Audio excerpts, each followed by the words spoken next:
stand on the edge of a great new era, filled with both crisis and opportunity. An era to be characterized by achievement.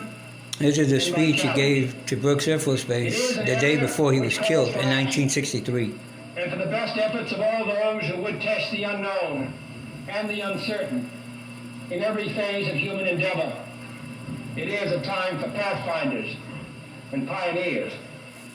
I have come to Texas today to salute an outstanding group of pioneers, the men who manned the Brooks Air Force Base School of Aerospace Medicine and the Aerospace Medical Center. It is fitting that San Antonio should be the site of this center and this school as we gather to dedicate this complex of buildings. For this city has long been the home of the pioneers in the air. It was here that Sidney Brooks, whose memory we honor today, was born and raised. It was here that Charles Lindbergh and Claire Chennault and a host of others who in World War I and World War II in Korea and even today have helped demonstrate American mastery of the skies, trained at Kelly Field and Randolph Field, which form a major part of aviation history.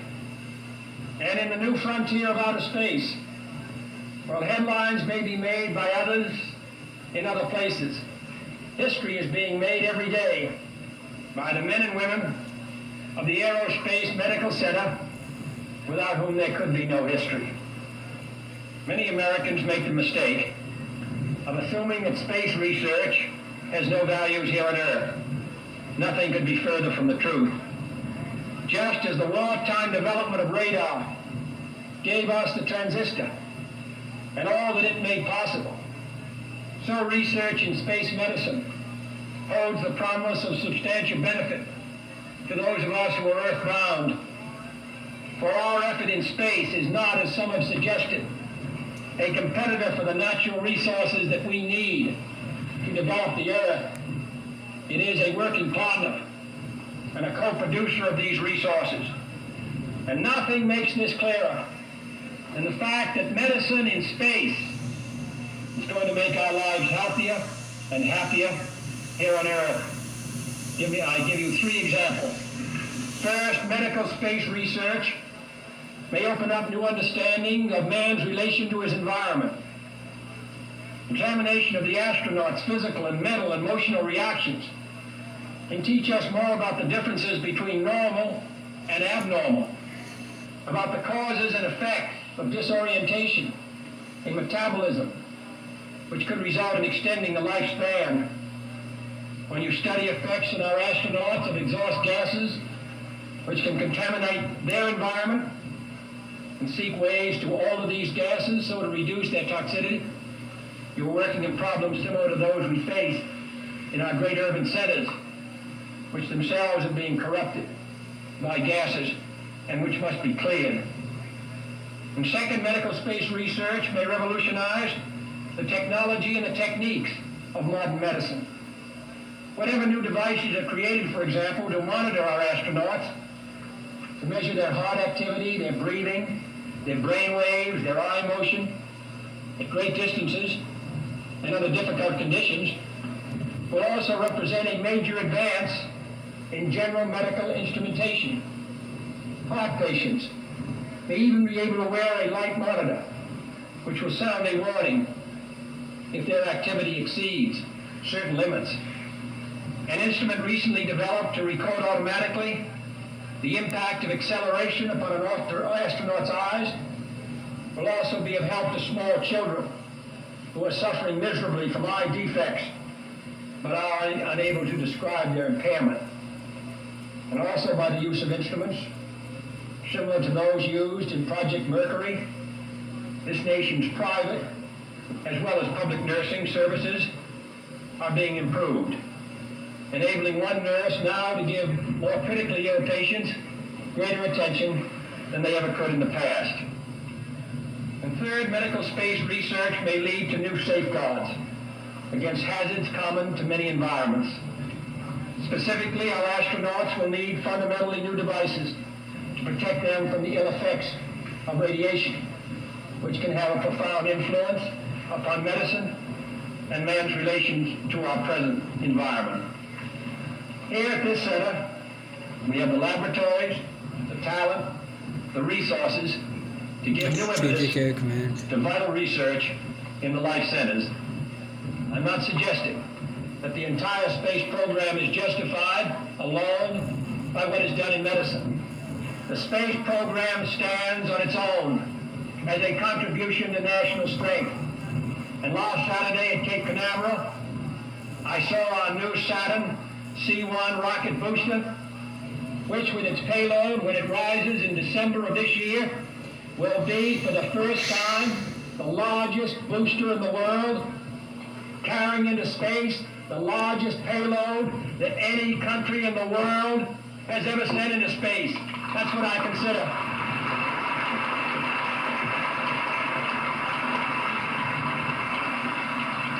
I think the United States should be a leader.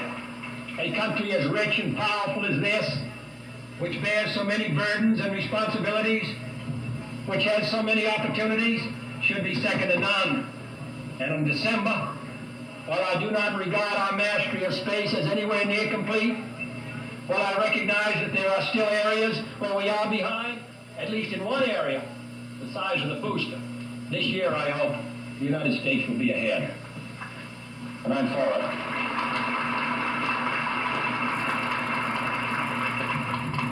We have a long way to go, many weeks and months and years of long, tedious work lies ahead. There will be setbacks and frustrations and disappointments.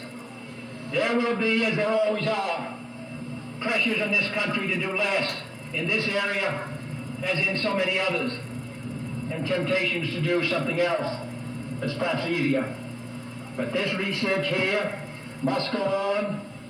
This space effort must go on. The conquest of space must and will go ahead. That much we know. That much we can say with confidence and conviction. Frank O'Connor, the Irish writer, tells in one of his books how as a boy, he and his friends would make their way across the countryside. And when they came to an orchard wall that seemed too high and too doubtful to try and too difficult to permit their voyage to continue, they took off their hats and tossed them over the wall.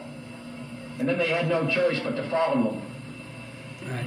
This nation has tossed its cap over the wall of space, and we have no choice but to follow it. Whatever the difficulties, they will be overcome. Whatever the hazards, they must be guarded against.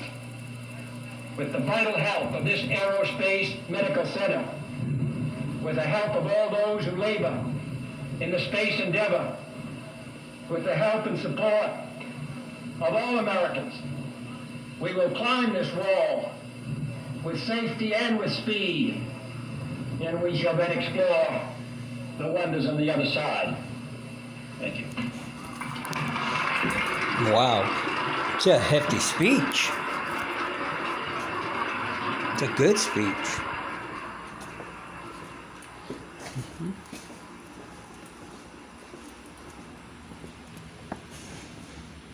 Now I see why Kennedy was so loved. Yeah. That speech sent shivers down my spine. Yeah, he was very effective in public speaking. Yeah, he was. Yeah, he was. It's the first time I actually got to hear it. I was 2 years old at the time he was killed. I was 2 years old. I was, let's see, I was a freshman in high school. Wow. Yeah. No, I was 2 years old when I heard about that. Even though I was too young, they said, "Well, you're too young to know stuff like that." At 2 years old, you pick up on a lot of things. Well, especially something that momentous. Yeah, momentum. Yeah, even though you have nothing to do with it, it's there. And the fact that I grew up in the space age, I started the space age. Well, it just kind of went from there.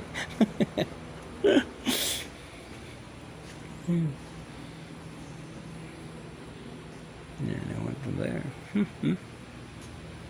Oh, this was the old San Antonio airport, as it was in 1990. Yeah. That's the old terminal. That's the new one.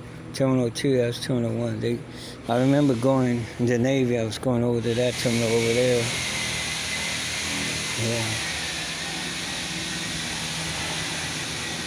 Altimeter. Charts.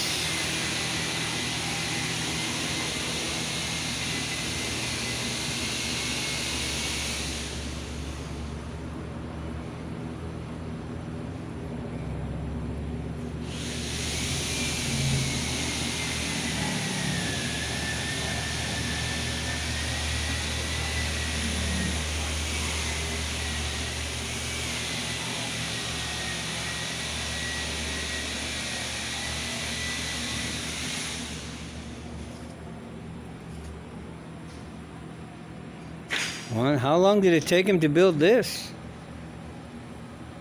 Oh, I had no idea. That'd take Years at least. at least, yeah. In such detail too. It's crazy. Tank traps.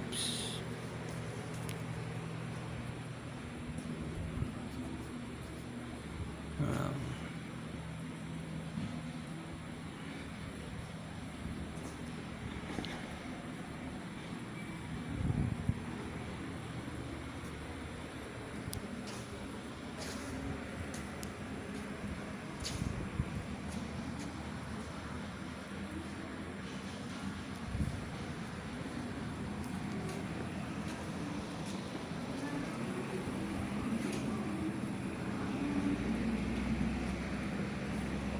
From Omaha Beach.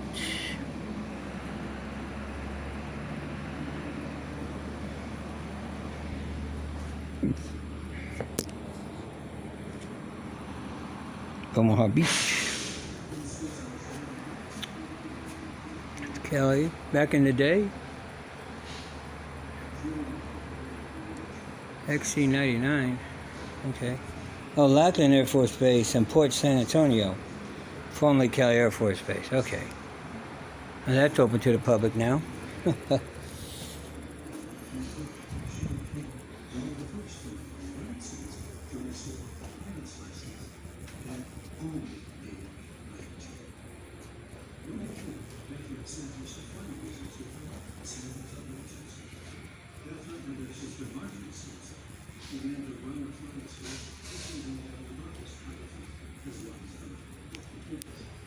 Too many pilots. All of them.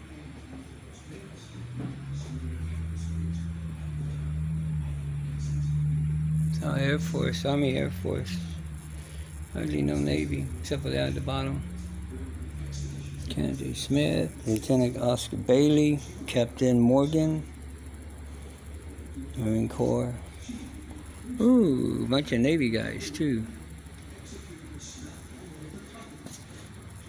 Wow. No, B-25. Hypothetical stabilizers from World War II B-25 bomber. Yeah. Across the California sky There's a famous bomber.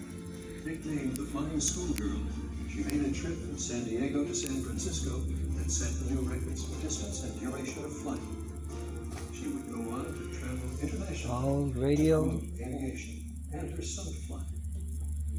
In Oh, wow. 1917, she organized a 6-month tour Two of China wheelchair. and Japan to demonstrate flying. She set a record that year with a 9-hour, 10-minute non-stop flight from San Diego to San Francisco. In 1918, the Stinson airplane. her appointment to become the first woman air male pilot. That same year, she set another duration record when she attempted a male flight from Chicago to New York, but was forced to ground her Curtiss airplane after it ran out of fuel. The Stinson sisters petitioned the U.S. government to join the air service as combat pilots in World War I. Hello. Y'all looking for any help? Hmm? Oh.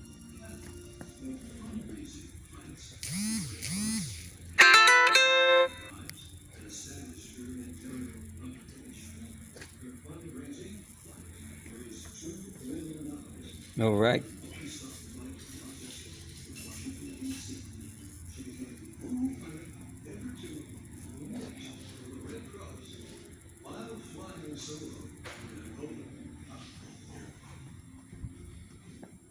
Wow.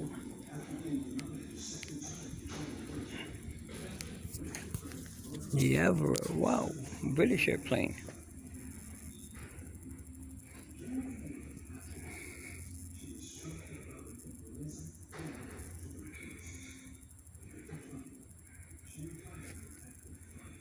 God, all these airplanes. Old, new. That's a fucking. Yeah, I know. I'm fucking wait. I'm busy right now.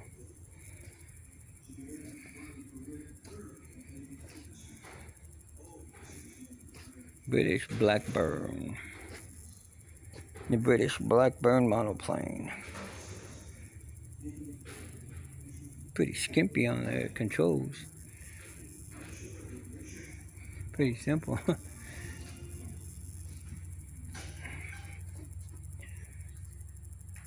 Lambert radial engine. Ooh. Okay, this is a Pete and Paul Air Camper Homebuilt with a 5-cylinder Lambert radial engine. Look like a nasty ass little plane.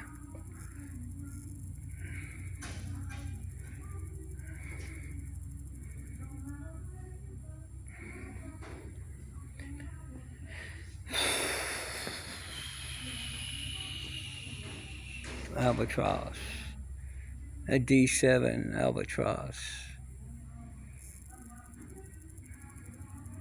The Fokker T2. That one. Waco 10.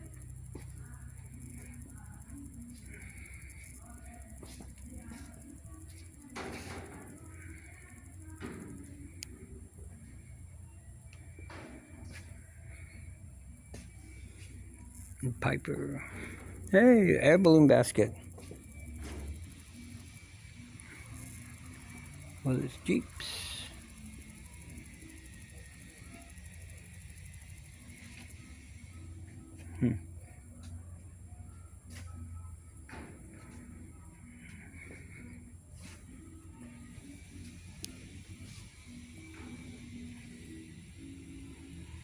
69-person ref. Aircraft engine, Gulf Coast, Dustin Company.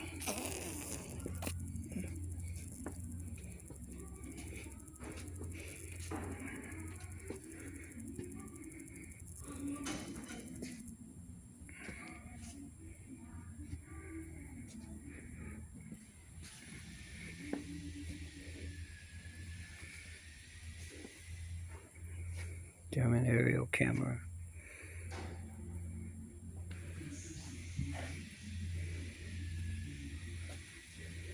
Hey, you got the buzz bomb.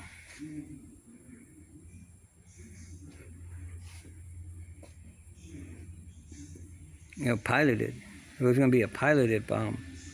Piloted one. But they never did it. First guided cruise missile.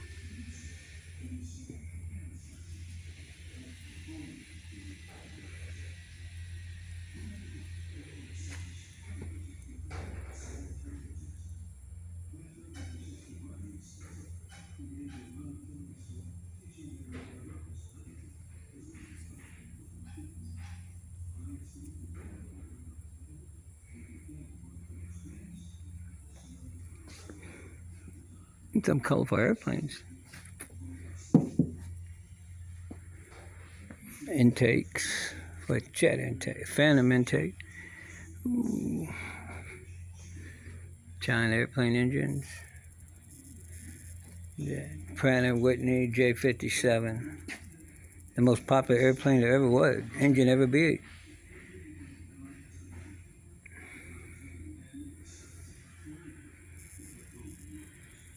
Super Sabre.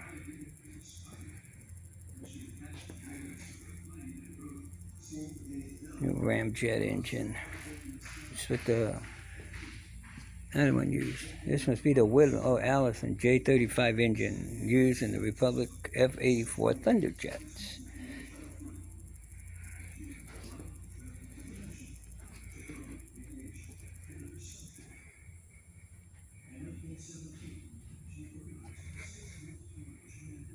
Wow. Grease print granite. Right. Probably B-17 wing.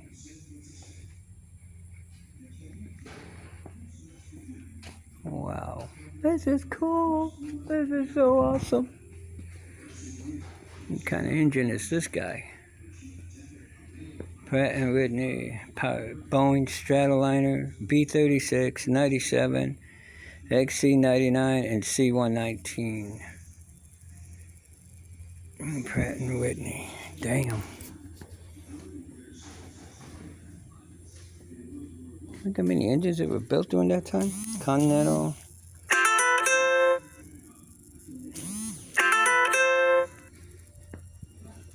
Boxcar. Sure. What the hell? A B-36 consolidated Vultee.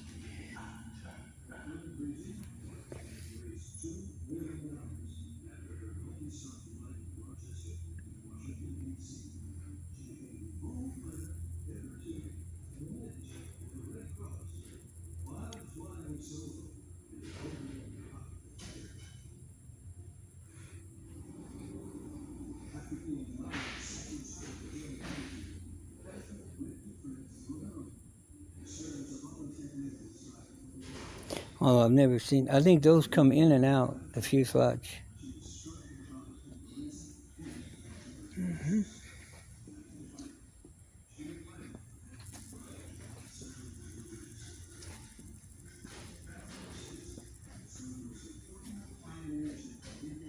Glowmaster.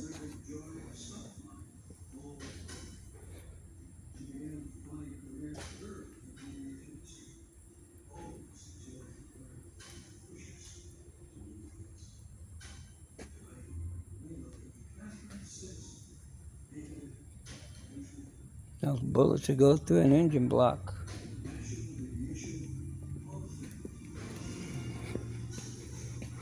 All right.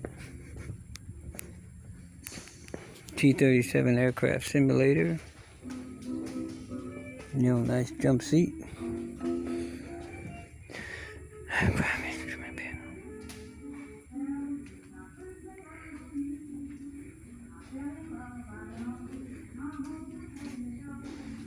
All these are trainers and simulators. Yes, sir. An ambulance.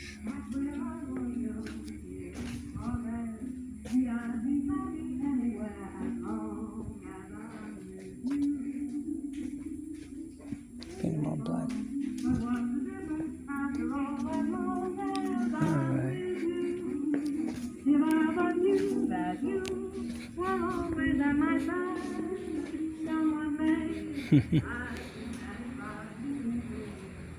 Now we're going to radio room.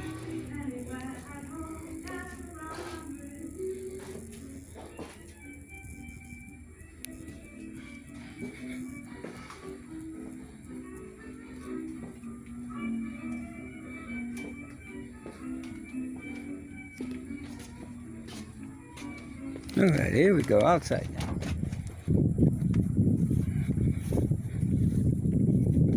Wow, these are aircraft that are, I don't know.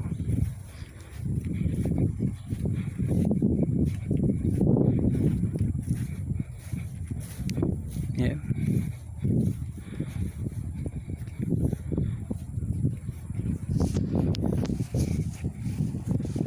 The torn down, destroyed aircrafts. I was waiting to be built. Oh, these were thrown out the field at Brooks Air Force Base. They weren't needed no more, so they left them out there to rot. Now they're bringing them back over here to be worked on. I guess. I don't know.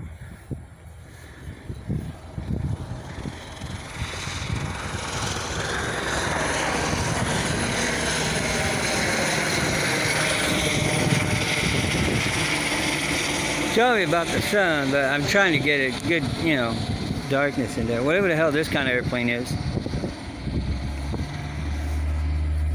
Looks like a Banshee, maybe?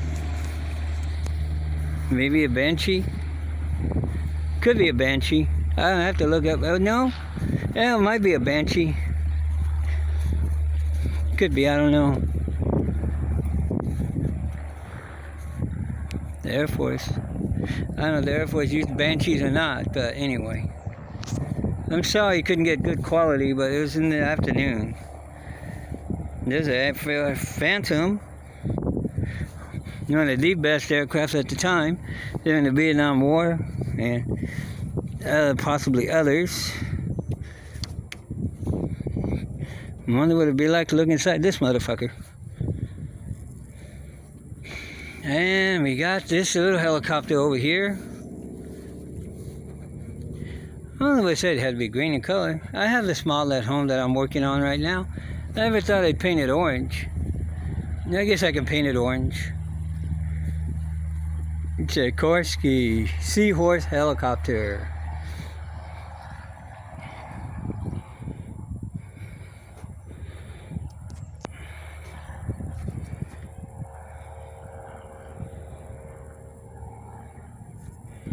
They stripped this fucker down to make room to carry other stuff.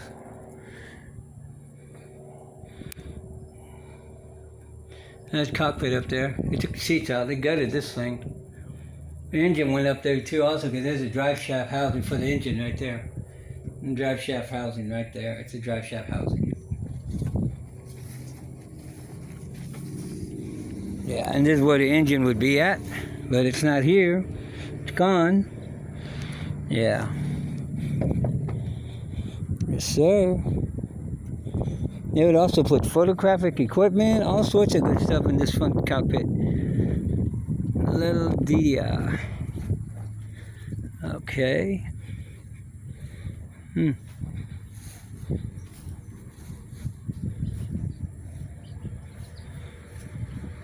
didn't think these things were so damn big.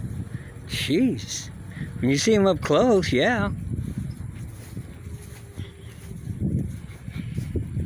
Well, this is nice. Cool little display.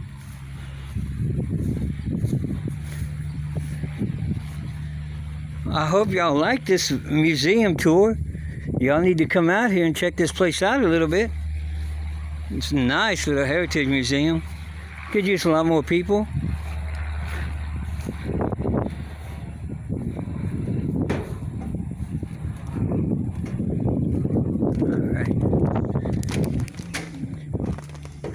That concludes our tour, folks. I hope y'all had a great time. I hope leave a comment and subscribe. And I hope you had a great time looking at all this aviation gear. It's time to go home. No, they won't do it. I gotta find get this damn hood open somehow.